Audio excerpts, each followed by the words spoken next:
नमस्कार दोस्तों, आज है 20 नवंबर। आइए देखते हैं आज की ताज़ा खबरों को। उससे पहले आप वीडियो कहां से देख रहे हैं कमेंट करके जरूर बताइएगा। आइए देखते हैं आज की पहली खबर को। पीएम किसान की 21वीं किस्त आज जारी हो गई है। प्रधानमंत्री किसान सम्मान निधि योजना की तहत 21वीं किस्त आज जारी कर दी गई है। इस किस्त में हर योग्य किसान के खाते में 2000 सीधे भेजे जाएंगे। लेकिन ध्यान रखने वाली बात यह है कि जिन किसानों की KYC पूरी नहीं है या जिनकी फार्मर ID अभी अपडेट नहीं हुई है, उनके खाते में यह पैसा नहीं जाएगा। ऐसे किसानों को पहले अपनी KYC और ID अपडेट ठीक करनी होगी। कुल मिलाकर जिन किसानों के दस्तावेज यानी डॉक्यूमेंट सही है, उन्हें आज 2000 की किस्त मिल जाएगा।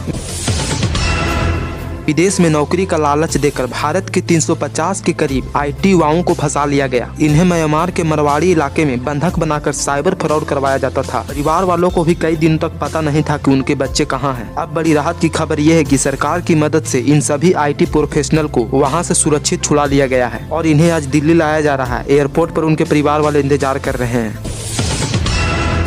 दिल्ली ब्लास्ट को लेकर एक नया अपडेट आया है। फरीदाबाद के डॉक्टर उमर को लेकर एक नया खुलासा हुआ है। अल फला यूनिवर्सिटी में उसके साथी डॉक्टरों ने बताया कि उमर को वहां पूरी आजादी मिली हुई थी। वह हमेशा शाम या रात की शिफ्ट में ही आता था, सुबह की ड्यूटी कभी नहीं करता था। मरीज भर्ती होने पर भी उसे कई बार फोन करना पड़ता था और वह कुछ मिनट आकर तुरंत चला जाता था। डॉक्टरों ने यह भी बताया कि 2023 में वह करीब 6 महीने तक गायब रहा, फिर भी किसी ने उससे कोई सवाल नहीं किया। इन बातों के बाद यह सवाल उठ रहा है कि उमर को इतनी छूट क्यों दी गई थी और उस पर निगरानी क्यों नहीं रखी गई थी। मेक्सिको के राष्ट्रपति क्लाउडिया शेनबाम ने डोनाल्ड ट्रंप के प्रस्ताव को साफ तौर पर ठुकरा दिया है। ट्रंप ने कहा था कि अमेरिका की सेना मेक्सिको आकर ड्रग कार्टेल्स के खिलाफ ऑपरेशन चला सकती है। शेनबाम ने जवाब दिया कि मेक्सिको को किसी भी विदेशी सेना की जरूरत नहीं है। उन्होंने कहा कि अमेरिका चाहे तो सूचना और तकनीकी मदद दे सकता है, लेकिन मेक्सिको की जमीन पर अमेरिकी सैनिकों की एंट्री वह किसी भी हाल में मंजूर नहीं करेगी। WHO ने भारत की एक बड़ी तारीफ की है। संगठन ने कहा है कि भारत TB यानी क्षय रोग खत्म करने की दिशा में बहुत तेजी से बढ़ रहा है। यानी पिछले कुछ सालों में TB के मरीजों को पहचानने में सुधार हुआ और मौतों की संख्या भी कम हुई। WHO का कहना है कि यह भारत के लिए बेहद उत्साह बढ़ाने वाला फैसला है। दवाइयों, जाँच और इलाजों की सुविधाओं में सुधार की वजह से यह नतीजे आए हैं। बाबा सिद्दीकी की हत्या की साजिश रचने वाले अनमोल बिश्नोई को भारत लाया जा रहा है। यह कुख्यात गैंगस्टर लॉरेंस बिश्नोई का भाई है और लंबे समय से अमेरिका में छिपा हुआ था। अब अमेरिका एजेंसियों ने उसे भारत के हवाले कर दिया है और वह बुधवार सुबह दिल्ली पहुंचने वाला है। भारत पहुंचते ही उसे सीधे पूछताछ और कानूनी कार्रवाई के लिए स्पेशल सेल की कस्टडी में ले जाया जाएगा। अनमोल पर बाबा सिद्दीकी की हत्या की पूरी प्लानिंग करने का आरोप है और उसके खिलाफ कई गंभीर मामले दर्ज है।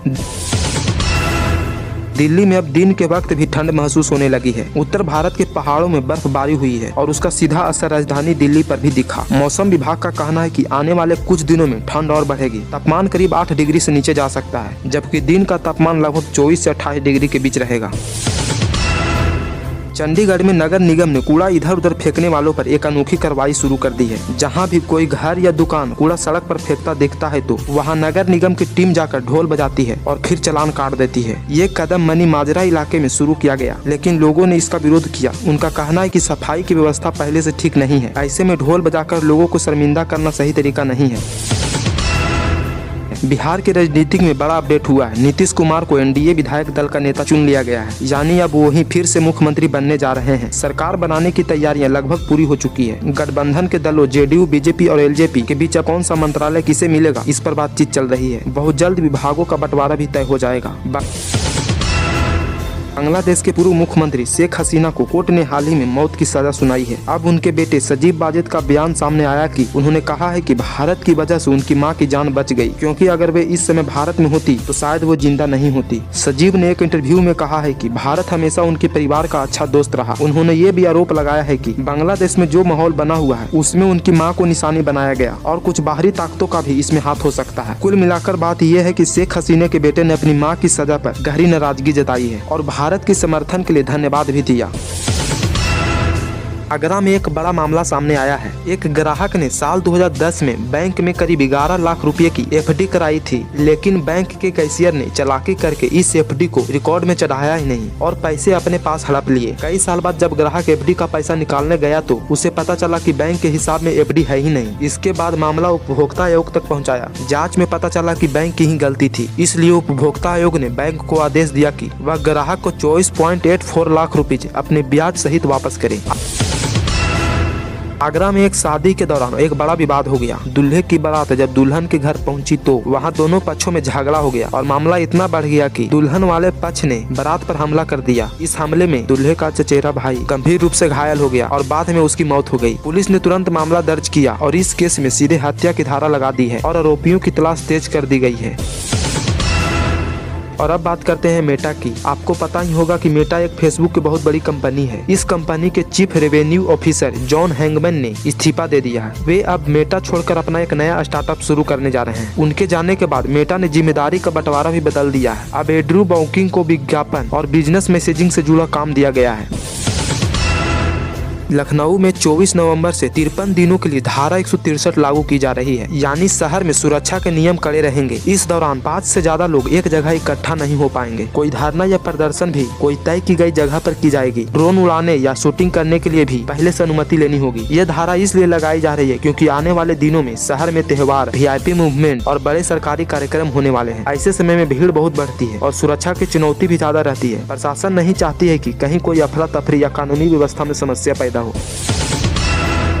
दिल्ली ब्लास्ट मामले में डॉक्टर उमर को लेकर एक और बड़ा खुलासा हुआ है। उसके कैमरे से 1 मिनट 20 सेकंड का एक वीडियो मिला है जिसमें वह आत्मघाती हमले की बातें करता दिख रहा है। माना जा रहा है कि यह वीडियो उसने अपने कैमरे में ही रिकॉर्ड किया था। इसके अलावा यह भी सामने आया कि उमर करीब 6 महीने तक अस्पताल से गायब रहा और उसके साथी डॉक्टरों को भी पता नहीं था।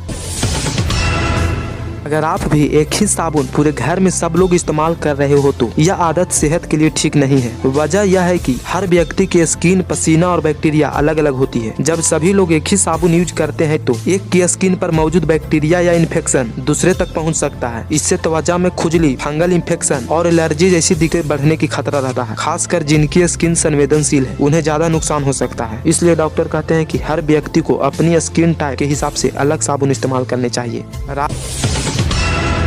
राजस्थान पुलिस कांस्टेबल भर्ती 2025 का रिजल्ट जारी हो गया है। लिखित परीक्षा पास करने वाले उम्मीदवारों की सूची अब पुलिस विभाग की वेबसाइटों पर डाल दी गई है। हर जिले और हर कैटेगरी की अलग अलग मेरिट लिस्ट जारी की गई है जिसमें चयनित उम्मीदवारों के रोल नंबर दिए गए हैं। अब जिनका नाम इस लिस्ट में आ गया है वो आगे की प्रक्रिया जैसे फिजिकल टेस्ट और अन्य चरणों के लिए बुलाए जाएंगे। उत्तर प्रदेश सरकार ने होमगार्ड के 41,424 पदों पर बड़ी भर्ती निकाली है। इसका ऑफिशियल नोटिफिकेशन जारी कर दिया गया है। आवेदन की तारीख भी बताया गया है। 18 नवंबर से लेकर 17 दिसंबर 2025 तक फॉर्म भरे जाएंगे। भर्ती के लिए कम से कम 10वीं पास होना जरूरी है और उम्र 18 से 30 साल के बीच होनी चाहिए। इच्छुक उम्मीदवार सीधे आधिकारिक वेबसाइट पर जाकर ऑनलाइन आवेदन कर सकते हैं।